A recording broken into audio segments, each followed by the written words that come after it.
और वो ये भी कह रहे हैं कि ये संघीय ढांचे पर सबसे बड़ी चोट होगी।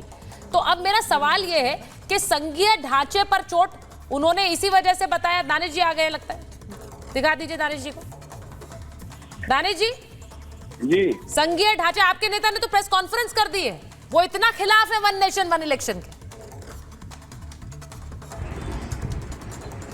बिल्कुल, देखिए जो भी संविधान के पक्ष में है वो यकीनन इस वन नेशन वन इलेक्शन के मुखालिफ होंगे ही, इसमें कोई दो राय नहीं है। और दूसरे तरीके से अगर बात की जाए तो जिस तरीके से सरकार का रिव्यू आ रहा है कि तमाम पक्षों को उसमें लिया जाएगा विश्वास में, तो ये तो सिरे से मामला खारिज हो चुका। क्योंकि देखिए ओवैसी साहब बोल चुके, दूसरी जो पार्टियां हैं, पैनलिस्ट जो बैठे हैं, उनके अलग अलग प्रवक्ता बोल चुके। इसका मतलब तो सीधा साफ है कि वो जो कहने की कोशिश कर रहे हैं वो तो शायद बेवकूफ बनाने की बात है। अब रह गई बात विरोध करने की, तो कानूनी विरोध करना और राजनीतिक विरोध करना दो तरीके के विरोध रहेंगे। एक जो संविधान के पक्ष में जो तमाम विपक्ष खड़ा है, मोदी जी की जो पॉलिसी है वन नेशन वन इलेक्शन के मुखालिफ वो लोग हैं। एक तरफ वो लोग हैं जो अपने राजनीतिक मफाद के लिए वन नेशन वन इलेक्शन की बात कर रहे हैं। तो मुझे लगता है कि देश का जो संविधान है वो सबसे ऊपर है, आपकी सोच सबसे ऊपर नहीं हो सकती, मोदी जी की सोच सबसे ऊपर नहीं हो सकती। आप मुझे ये बताइए कि जो अगर वन नेशन वन इलेक्शन के मुद्दों की अगर हम बात की जाए तो आप ये कह रहे हैं कि पूरे देश के अंदर में एक ही ढांचा बनाने की कोशिश की जाएगी। भाई क्यों कोशिश की जाएगी जब हमारा स्ट्रक्चर इस तरीके का है कि अलग अलग चीजें हैं हमारे यहाँ कॉन्स्टिट्यूशन में, उसके लिए स्कोप है, तो फिर हम क्यों वन नेशन वन इलेक्शन की बात करें? भाई क्यों बात करें?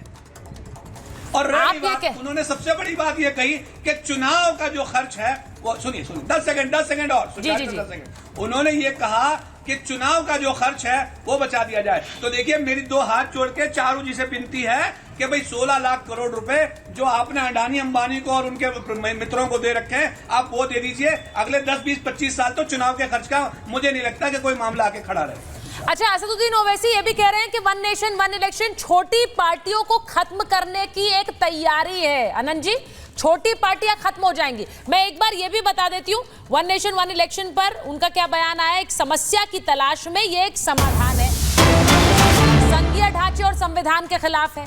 मैंने हमेशा वन नेशन वन इलेक्शन का विरोध किया है।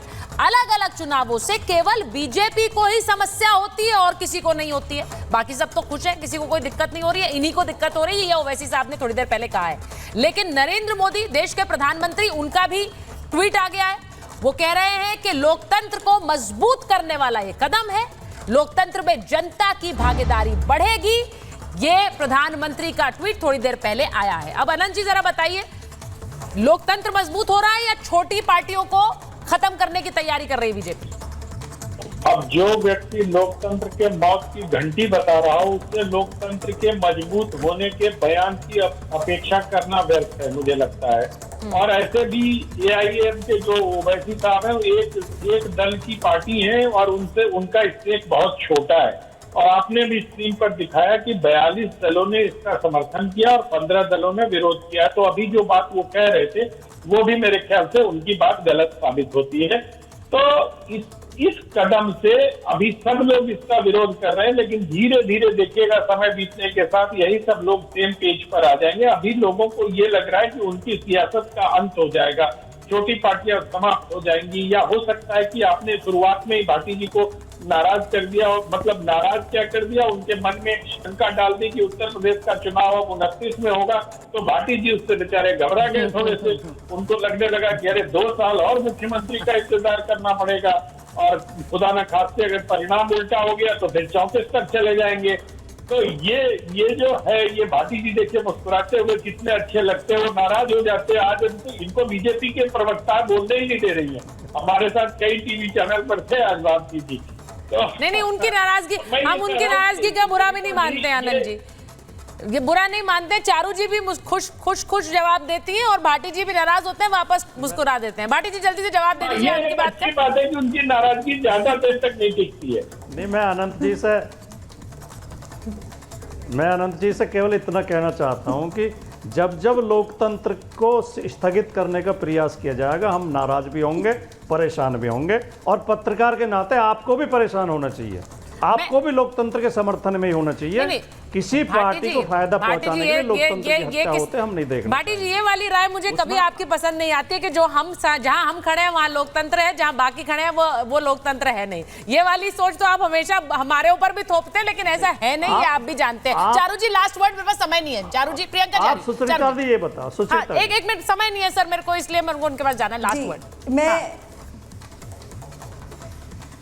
जी देखिए, मैं आखिर में एक बात ज़रूर कहना चाहूँगी। जब हम खर्चे की बात करते हैं ना, इसमें बहुत जेन्युइन बातें हैं। हमारे स्कूल्स कॉलेजेस के टीचर्स हैं जिनकी ड्यूटी लगती है, बच्चों के स्कूल तक बंद कर दिए जाते हैं क्योंकि वहाँ पर पोलिंग बूथ्स बनाए जाते हैं। हमारे सिक्योरिटी पर्सनल लाखों की तादाद में एक जगह से दूसरी जगह जाते हैं, उनका ट्रांसपोर्टेशन होता है, उनका बाकी ड्यूटी से हट के कहीं और काम करना होता है। ये इंपॉर्टेंट इशूज़ है। और भाटी जी क्योंकि बहुत ही थिंकिंग और पेट्रियाटिक इंडिविजुअल है, मुझे मालूम है वो यही बोलेंगे कि लोकतंत्र के लिए, संविधान के लिए यही अच्छा है कि चुनाव सब जगह एक साथ हो।